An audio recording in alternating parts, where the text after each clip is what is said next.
सायलीला मासिक 1925 अंक 1 महाराजांचे अनुभव. एकदा नानासाहेब चांदोरकर कलेक्टर साहेबांबरोबर चिटणीस म्हणून फिरतीवर असता 2 दिवसाची लागोपाठ सुट्टी असल्यामुळे साहेब मुंबईस गेले आणि नानासाहेब महाराजांचे दर्शनास गेले. त्यांची हाताखालची मंडळी 2 दिवस तिथेच राहून तिसरे दिवशी कोपरगावचे स्टेशनावर जाणार होते आणि तिथेच नानासाहेबही त्यांना भेटणार होते आणि तेथून सर्व मंडळीबरोबर पुढील मुक्कामास जाणार होते आणि तेथेच साहेब ही मुंबईहून परस्पर यावयाचे होते असा संकेत ठरला असताही महाराजांनी नानासाहेबांस नेमलेल्या दिवशी जाण्यास परवानगी दिली नाही. 1 दिवस जास्त ठेवून घेतले. नानासाहेबांची महाराजांवर पूर्ण श्रद्धा असल्यामुळे त्यांचे मनाची काही चलविचल झाली नाही. दुसरे दिवशी महाराजांची आज्ञा मिळाली आणि नानासाहेब कोपरगाव स्टेशनावर गेले. आपली हाताखालील मंडळी आधीच पुढले मुक्कामी गेली असली पाहिजे असे साहजिक नानासाहेबांस वाटले, पण स्टेशनावर जाऊन पाहता तो ती सर्व मंडळी त्यांना तेथेच दिसले. त्यांनी मंडळींना म्हणले, तुम्ही काल का गेला नाही? मला महाराजांनी ठेवून घेतल्यामुळे माझा इलाज नव्हता, पण तुम्ही जावयास पाहिजे होते. आपण कोणीही नसल्यामुळे साहेब रागावले असतील. त्यावर मंडळींनी उत्तर दिले, साहेबांकडून तार आली आहे की मी 1 दिवस उशिरा येणार आहे, तर ऑफिसच्या मंडळींनी दुसरे दिवशी नेमलेल्या मुक्कामावर हजर व्हावे. अर्थात महाराजांनी ठेवून घेतले ते अगदी योग्य होते हे नानासाहेबांस पूर्ण पटून आनंद झाला. एकदा एक पंढरपूरचे वकील महाराजांचे दर्शनास आले होते. येथे काही मुक्काम करून मग एके दिवशी त्यांनी जाण्याची परवानगी मागितली. त्या दिवशी त्यांना जाणे अवश्य होते, कारण दुसरे दिवशी कोर्टात त्यांचा एक महत्त्वाचा खटला असून त्यात विरुद्ध बाजूने पुण्याचे तेव्हाचे सरकारी वकील खान बहादूर डावर हे येणार होते. तरी पण महाराजांनी त्या दिवशी जाण्यास परवानगी दिली नाही. वकील साहेबांच्या मनाची तळमळ झाली, पण महाराजांचे आज्ञेशिवाय जाण्यास त्यांचे मन घेईना. मग काय व्हावयाचे असेल ते होवो असा मनाचा धडा करून ते राहिले. दुसरे दिवशी महाराजांनी जाण्यास परवानगी दिली आणि वकील साहेब निघाले. दोंडास पंढरपूरकडे जाणाऱ्या गाडीत बसावयास गेले तो तेथेच त्यांना खान बहादूर डावर भेटले. अर्थातच आश्चर्यचकित होऊन वकील साहेबांनी खान बहादूरांस म्हणले, आपला खटला काल होता असे असून आपण आज का जाता? खान बहादूर म्हणाले, मला पुण्यात सरकारी काम होते म्हणून मी पंढरपूर कोर्टाहून तारेने 1 दिवसाची मुदत मागून घेतली. अर्थातच वकील साहेबांस महाराजांच्या सर्वज्ञतेचं कौतुक वाटले आणि फार आनंद झाला. श्री हरी सीताराम दीक्षित याच आलेला महाराजांचा अनुभव. मुंबई हायकोर्टात डॉक्टर कुटुंबियाचा बायकोने केलेल्या मृत्यूपत्रांसंबंधाने माझी साक्ष व्हावयाची होती. खटला तारीख 6 फेब्रुवारी 1916 नेमला होता व वादीचे सॉलिसिटर मेसर्स मेहता व दलपतराम यांनी मला काही दिवस अगाऊ वरील तारीख कळविली होती. मी महाराजांजवळ मुंबईत जाण्यासाठी परवानगी मागितली, पण महाराजांनी ती दिली नाही. 7व्या तारखेस सकाळी मी दलपतराम येथे आले. त्यांनी मला सांगितले, आम्ही तुमची काल वाट पाहिली, पण तुम्ही आला नाही. तुमच्या साक्षीची अत्यंत आवश्यकता आहे आणि म्हणून आमच्या बॅरिस्टरांनी मुद्दाम मला तुम्हाला मुंबईस नेण्यासाठी पाठविले आहे. मी म्हणले, महाराजांनी आज्ञा दिली की मी मुंबईस येण्यास तयार आहे. मग आम्ही दोघेही महाराजांकडे गेलो. महाराजांनी हकीकत कळविली आणि परवानगी विचारली. महाराज म्हणाले, सकाळी पाहू. दुसरे दिवशी सकाळी मी दलपतराम परवानगी मागण्यास गेले. त्यांना महाराज म्हणाले, दुपारी जा. त्यांनी विचारले, दुपारी मजबरोबर दीक्षितांना पाठवाल ना?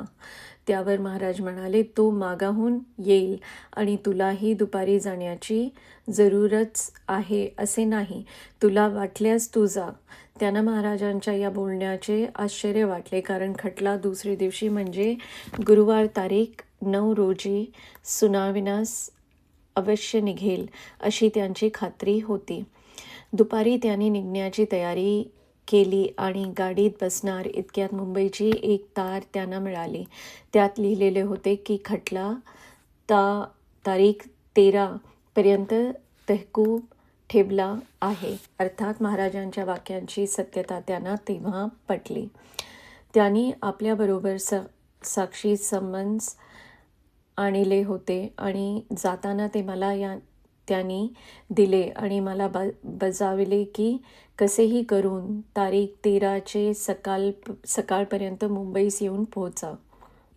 तसे न झाले तर वाटाचा अर्ज करणे भाग पडेल. तर असा प्रसंग मजवर आणू नका. मी सांगितले, महाराजांची परवानगी झाली की मी येतो. तारीख 11 रोजी मी दलपतरामकडून सूचनार्थ पत्र व तार आली. मी परवानगी मागितली. त्यावर सकाळी पाहू असे उत्तर मिळाले. दुसरी दिवशी म्हणजे तारीख 12 रोजी पुन्हा एक तार व पत्र येऊन पोचले. महाराजांनी त्या दिवशीही परवानगी दिली नाही. तशीच तारीख 13लाही दिली नाही. तारीख 14चे सकाळी मात्र जाण्याची परवानगी दिली आणि मी मुंबईस त्या दिवशी रात्री जाऊन पोहोचलो. पण त्याचे आधी म्हणजे दुपारी 1 वाजता मी शिर्डीहून निघून मनमाडास आल्याची तारीख दलपतरामाचे हातात पडली. चमत्कार हा की खटला तारीख 13चे पाटीवर असून पुकारण्यात आला नाही आणि तारीख 14 रोजी सुद्धा माझी तार पोचल्यानंतर सुमारे 2 तासांनी पुकारला गेला. मजवर वॉरंट मागण्याची कडेकोट तयारी मी दलपतरामच्या बाजूने केली होती, पण तो अर्ज करण्याची संधीच महाराजांच्या कृपेने त्यांना मिळाली नाही. याही पेक्षा जास्ती महत्त्वाची चमत्कार म्हणला म्हणजे वार्टापर्यंत मजल येण्याची चिन्हे दिसत असताही महाराजांनी माझ्या मनाची गडबड होऊ दिली नाही. हरी सीताराम दीक्षित या त्यांचे एका मित्राहून आलेल्या 3/1/25चे पत्रातील उतारा. आपल्याकडून आलेले पत्र व श्री साईबाबांची उदी पोचल्या रोजी नित्यनेमाने घेतो. माझा धाकटा मुलगा टायफॉइडनी आजारी होता. माझ्या कुटुंबाने श्री साईबाबांपुढे दिवे लावून मुलगा बरा झाल्यावर श्रीकडे दिव्यासाठी 5 रुपये पाठवीन म्हणून नवस केला होता. श्री साईबाबांच्या कृपेने मुलगा बरा झाला करिता या सोबत 5 रुपयांची नोट पाठवित आहे. करिता योग्य व्यवस्था मेहरबानीने करीतील. Copy of a letter dated 16 January 1925 from a friend of Hari Sitaram Dikshit. Dear sir, I think I have not yet gone out of your memory. Last time I met you in train and you were pleased to give me a photo of Sai Sahib, and also some vibhuti. I was very much helped in my troubles, and since I have been carrying the photo and the vibhuti with me and invoke the blessings of Sai Sahib, accidentally today I happened to talk of the benefits of the vibhuti to one of my most intimate friends who is now residing here. His son-in-law is suffering from certain troubles of lungs and liver and etc. He had been under the treatment of several doctors and is at present being treated by the best homeopathic doctor at Calcutta. Personally, I am very much interested in the patient, and to tell you plainly, I have an equal affection for him as I have for my own son-in-law. He is in trouble since over a year. All of a sudden, it came to my mind to send the photo and vibhuti to the patient at Calcutta, and they are therefore being sent to him now. I request you to kindly send me at least 4 photos, 3 small size as you carry with you, and 1 bigger which can be kept in the house for my use. Please also send me some vibhuti and give instructions to be sent to the patient. I'm confident that through the blessings of Sai Sahib, he will be cured, for which I shall be extremely grateful. थोडेसे आत्मनिवेदन. श्री साईलीला जन्मल्याला 2 वर्ष पूर्ण होऊन तिला आता 3रे वर्ष लागले. लीला हे श्री समर्थ साई महाराजांचेच अपत्य, त्यांच्याच इच्छेने हिचा जन्म झाला. जन्मदात्री या अर्भकाची शक्यती जोपासना करीत आहे. पित्याची कृपाछत्र तिच्यावर आहे. पण या बालिकेने जर श्री साईनाथ महाराज विद्यमान असताना जन्म घेतला असता तर तिचे संगोपन यथासांग झाले असते व तिच्या संबंधाने आपले कर्तव्य काय आहे याची जाणीव महाराजांच्या भक्तांना करून देण्याची आम्हाला जरूर पडली नसती. परंतु महाराजांची इच्छा म्हणा किंवा योगायोग म्हणा, तिचा जन्म महाराज समाधीस्थ झाल्यामुळे तिच्या संगोपनाचा भार महाराजांच्या भक्तमंडळावर येऊन पडला. कदाचित महाराजांचीच इच्छा अशी असू शकेल की आपण देहधारी असताना जे हजारो मुमुक्षजन आपल्याकडे येऊन काहीतरी सेवा आपले हातून घडावी व महाराजांच्या बोध वचनांचा व कृपामृताचा प्रसाद आपणास मिळावा म्हणून सरसावत असत. त्यापैकी किती मंडळी आपण हा स्थूल देह सोडल्यावर आपली आठवण ठेवितात आहे मुकाटपणे पहावयाचे. निदान आमची तरी अशी म्हणजे ठाम समजूत आहे. या दृष्टीने महाराजांचे भक्तांनी जर विचार केला तर त्यांनाही आमच्या महाण्याची सत्यता कळून येणार नाही असे नाही. वास्तविक पाहता महाराजांकडे येणाऱ्या मुमुक्षजनाची संख्या अगणित होती असे आम्ही म्हणले तर त्यात मुळीच अतिशयोक्ती होणार नाही. सरसकट रोज 20 का 25 मंडळी नवी येत असत. हा क्रम कित्येक वर्षे चालला होता. दर्शनास येणारी बहुतेक मंडळी काही ना काही हेतूने येत असत व या सर्वांची मनीषा महाराज पूर्ण करीत असत. सर्वांना निरनिराळ्या प्रकारचे अनुभव येत असत. याशिवाय कित्येक मंडळी आपले तन मन धन सर्वस्वी महाराजांचे चरणी अर्पण करून महाराजांचे सन्निध स्थायिक होऊन राहिली होती. ती निराळीच. या मंडळींना तर महाराजांची लीला पदोपदी पाहण्यास व अनुभवण्यास सापडत असे. या दोन्ही प्रकारच्या मंडळींनी जर आपल्या जवळील महाराजांच्या अनुभवाचा साठा खुला केला तर महाराजांची केवढी मोठी सेवा केल्याचे श्रेय त्यांना मिळेल. आपले अगदी अंतस्थ अनुभव असतील ते वगळून प्रसिद्ध करण्यासारखा पुष्कळ मजकूर असणे शक्य आहे. परंतु ही भक्तमंडळी ते अनुभव आमच्याकडे लिहून पाठविण्याचे मनावर घेतील तेव्हा आम्हाला त्याचा उपयोग होणार. महाराजांनी वेळोवेळी जे अनुभव दिले ते गुलदस्तात ठेवण्याकरिता खास नव्हते. महाराजांचा अवतार म्हणजे पुनरुपी सुवाटेप्रती लावण्याजोगा या उदात्त तत्वावर झालेला होता. ते देहधारी असताना त्यांनी मंगळ कार्य करावयाचे ते केले. पुढील कार्यभाग त्यांनी आपल्या भक्तमंडळावर सोपविला. ही पूर्व परंपरा आहे. श्री विठोबाराय पुंडलिकाचे निमित्त करून चंद्रभागा तटनिवासी होऊन राहिले खरे, परंतु पुढील कामगिरी श्री तुकाराम महाराज, नामदेव महाराज वगैरे संतांनी केली. त्यांनी आपले अनुभव प्रगट करून आज लाखो मुमुक्षजनांना आत्मोन्नतीचा मार्ग दाखवून दिला आहे. तसेच श्री समर्थ रामदास स्वामीचे उदाहरण घ्या. समर्थांनी मोठा शिष्यवर्ग निर्माण करून देह ठेविला.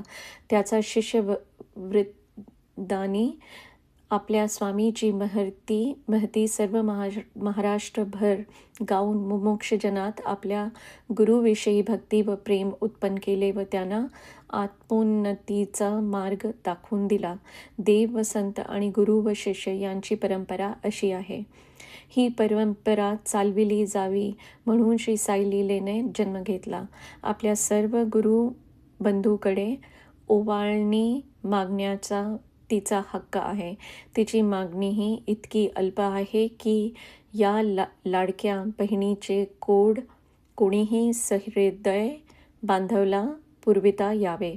जीवनाकरिता फक्त महाराजांसंबंधी आलेले आपले अनुभव व वस्त्र प्रावरणाकरिता वार्षिक ₹3 अथवा महिना 11ची अल्प देणगी याशिवाय ती आपल्यापाशी दुसरे काही मागत नाही.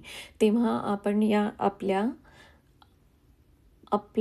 प्रिय भगिनीचे एवढे लाड पुरविणार नाही काय? तिला आता 3रे वर्ष लागले. वयाच्या वाढीबरोबर तिच्या जोपासनेचा खर्चही साहजिक थोडा वाढणार. तो पुरा करण्याची जबाबदारी महाराजांच्या भक्तमंडळीवर आहे. ही गोष्ट निर्विवाद आहे. श्री साई लीला व्यक्तिविषयक फायद्याकरिता नाही. महाराजांचे गुण गावे, त्यांची बोधवचने व त्यांच्या संबंधी भक्तवृंदांना वेळोवेळी आलेले अनुभव संकलित करावे यासाठीच लीलेचा जन्म आहे. या योगेत ज्या कोणा गृहस्थांना प्रत्यक्ष महाराजांचा समागम घडला नाही अशा मुमुक्षमध्ये महाराजांसंबंधी प्रेम व भक्ती उत्पन्न होऊन त्यांना महाराजांच्या कृपेचा लाभ होतो. अशा तऱ्हेने पुष्कळ गृहस्थ की ज्यांना महाराजांचे नाव पूर्वी ऐकूनही ठाऊक नव्हते त्यांची महाराजांची ठिकाणी श्रद्धा बसून महाराजांची त्यांचेवर कृपा होऊन ते महाराजांचे निसीम भक्त झाले आहेत. गेल्या 2 वर्षात महाराजांच्या ज्या भक्तांनी आपले अनुभव आमच्याकडे पाठविले त्यांचे तर आम्ही आभारी आहोतच, परंतु आमचे जे आश्रयदाते स्वतः महाराजांचे संप्रदायी नसून आपला आश्रय कायम ठेवून आम्हाला प्रोत्साहन देत आहेत त्यांचे आम्ही फार आभारी आहोत.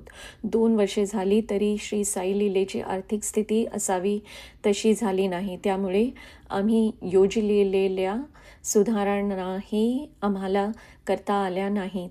तरी पण वेळोवेळी आम्ही बरीच छायाचित्रे दिली आहेत. चालू साली आम्ही महाराजांची व त्यांच्या संबंधांची काही दुर्मिळ छायाचित्रे देणार आहोत. महाराजांचे काही असे भक्त होऊन गेले की त्यांच्या चरित्रापासून पुष्कळ बोध घेण्यासारखा आहे. अशा भक्तांची चरित्रे आम्ही यावर्षी देणार आहेत. आजपर्यंत खर्च पुरा भागण्या इतकाही स्थिती आलेली नाही. म्हणून आमच्या वाचकांना आपल्या स्नेही मंडळातून निदान एक वर्गणीदार तरी आम्हाला मिळवून द्या अशी आग्रही विनंती करून हे आत्मनिवेदन पुरे करीतो. महाराज हे मूळचे कोठील राहणारे आणि त्यांचे आईबाप कोण होते या संबंधाने विश्वसनीय हकीकत कोणीच सांगू शकत नाही. निरनिराळे लोक निरनिराळ्या कल्पना करतात, पण अजून निश्चयात्मक अशी हकीकत कळली नाही. मात्र शिर्डीचे मालसापती असे म्हणत असत की महाराजांनी आपल्याला स्पष्ट सांगितले होते की मी पाथरीचा ब्राह्मण असून लहानपणी माझ्या आई बापाने मला एका फकीराला देऊन टाकले होते. ही हकीकत महाराजांनी मालसापतीस सांगितली. त्याच सुमारास पाथरीचा एक गृहस्थ कोल्हालास काही कामासाठी गेला होता व तो परत जाताना शिर्डीस आला. त्यावेळी महाराजांनी त्याच्याजवळ पाथरी येथील बऱ्याचशा मंडळीची नावे घेऊन चौकशी केली. महाराज शिर्डीस प्रथम आले तेव्हा त्यांच्या पोशाख भगवी कफनी, भगवी टोपी आणि भगवे धोतर असा होता असे मालसापती सांगत असत. नंतर काशीराम शिंप्याने हिरवी कफनी आणि हिरवी टोपी शिवून दिली. ती ते घालत असत. नंतर काही दिवसांनी पांढरी कफनी घालू लागले आणि डोक्याला धोतर बांधू लागले. महाराजांच्या उशाला नेहमी एक लहान गाठोडी असे. ती त्यांच्या देहावसानानंतर सोडली तेव्हा त्यातून एक हिरवी कफनी व हिरवी टोपी निघाली. ती गाठोडी संस्थानात जपून ठेवली आहे.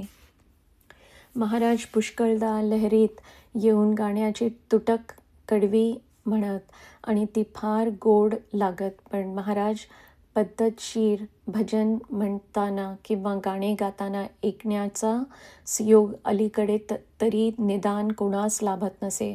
पण हा सुयोग माझ्या एका मित्राला एकदा लाभल्याचे त्या मित्राने मला सांगितले. हे मित्र भजन फार प्रेमळपणाचे करतात. ते महाराज देहधारी असताना शिर्डीस पुष्कळदा येत असत आणि 4-8 दिवस राहतही असत. एकदा महाराज चावडीत असता तेथील शेजारतीचा नित्यक्रम आटपून मंडळी घरोघर गेल्यानंतर महाराजांनी या मित्रास बोलविले आणि भजन करावयास सांगितले. त्यांचे भजन काही वेळ ऐकल्यानंतर महाराज म्हणाले, आता आम्ही भजन करतो ते तुम्ही ऐका. असे म्हणून महाराजांनी सुरुवात केली आणि सुमारे 1 तास अप्रतिम भजन केले. अशा तऱ्हेचे भजन माझ्या मित्राने पूर्वी कधीही ऐकले नव्हते आणि त्यानंतरही कोणाकडून इतके सुंदर भजन त्यांच्या ऐकण्यात आले नाही. महाराजांच्या भजनापासून माझ्या मित्राला खरा परमानंद झाला हे सांगणे नकोच.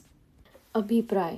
श्री नामदेव महाराजांचे काव्यमय चरित्र लेखक देवीदास लक्ष्मण महाजन, नांदेड.